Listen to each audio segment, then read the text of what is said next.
5, 4, 3, 2, 1, 0. All engine running. Liftoff. We have a liftoff. This is About Space, America's return to space, with news and information on our U.S. space program. Is your host of About Space, David Denard. Welcome and thanks for joining me today in our continuing series, Return to the Moon to Stay. Well, NASA's plan to return to the moon is called Artemis, and it's an analytical, step-by-step process. They are, however, now committed to landing American astronauts, including the first woman and next man, on the moon by 2024. Jim Bridenstein, NASA administrator, will lay out the plan next on About Space today. Are you ready to fly away on a dream vacation? For cruises and all-inclusive resort vacations, call D&D Cruise and Tours at 877-747-8631. That's 877-747-8631. And see us on Facebook, D&D Cruise and Tours, where your dreams become a reality. Welcome back. And with more on man's return to the moon to find water and other sustainable elements is NASA Administrator Jim Bridenstein. We're looking ultimately to be able to launch humans around the moon in about 2022 for the first time since the Apollo program. Now, after that, we've got to start building the gateway. The first element of the gateway is the power and propulsion element. I want to anchor for a second on how important the gateway is. The gateway has solar electric propulsion. It's in what we call a near rectilinear halo orbit, where it is balanced between the Earth's gravity and the moon's gravity. In that near rectilinear halo orbit, it can use that very, it's small thrust. We're talking about solar electric propulsion, very small thrust, but it can stay in that orbit for very long periods of time. But because it does have that very light thrust, it can also maneuver. And it can go between all of these different, very balanced areas between the Earth's gravity and the moon's gravity and even the sun's gravity. That's the value of the gateway. It gives us, key point, it gives us more access to more parts of the moon than ever before. Why is that important? We go back to 1969. 1970, 1971, 1972, 6 Apollo missions that landed on the moon, 12 people walked on the surface of the moon, but they missed something. What did they miss? They missed the fact that there's hundreds of millions of tons of water ice at the South Pole. Their missions were equatorial in nature. We want more access to more parts. And I know in this room, everybody knew that there was water ice there. Oh, I know that. I'm kidding. All of you say that you knew, but nobody really knew. And I kid. Yeah. It's funny, after the water ice was discovered, everyone's like, yeah, we knew it was there. But the reality is we didn't. And of course, if you look at the science books back then, they would say the probability is that it's not there. But it actually is there in hundreds of millions of tons.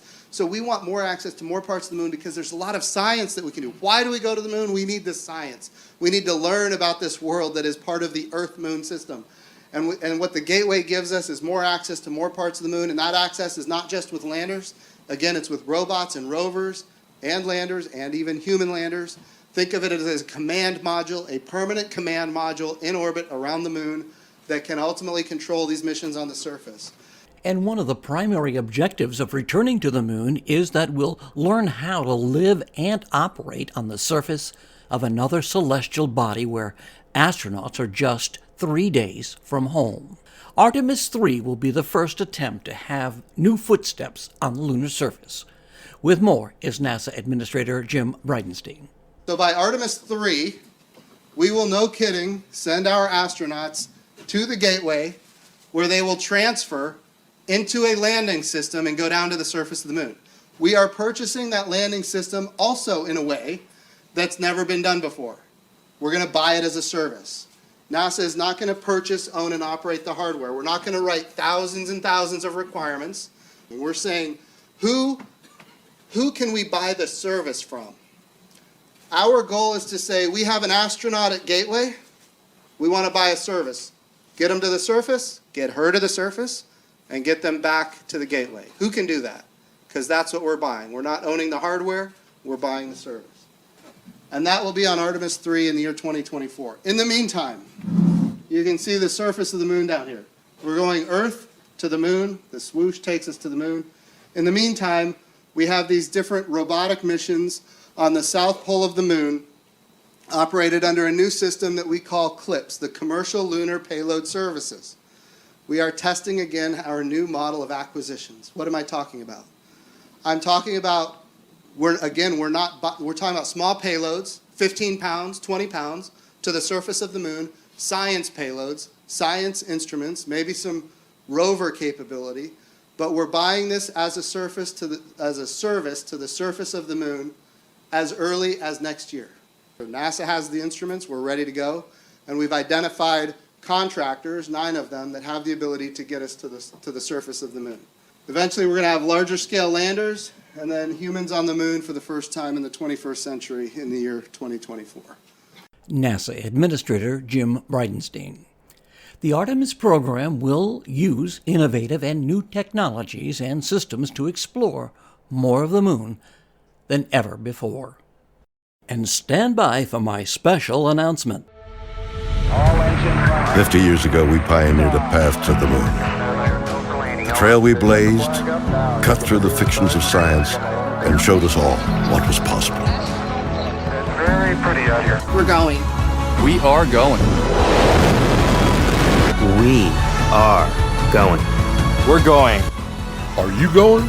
To join us to be among the first to witness American astronauts to be launched from American soil on American rockets from the Kennedy Space Center. We are taking reservations. Yes, reservations are open to see the first manned launch of SpaceX Dragon just weeks from now. Don't miss being part of history. A deposit of just $25 per person will guarantee your reservation, but don't wait much longer as we have been given a cap on how many people we can bring. For details, see our Facebook page, aboutspace.today. Thank you for joining me today, and be sure to share our program with your family and friends and like us on Facebook. Join me on Thursday for a special report remembering Apollo 13. Okay, yes, we've had a problem here. I'm David Denault, and this has been About Space Today.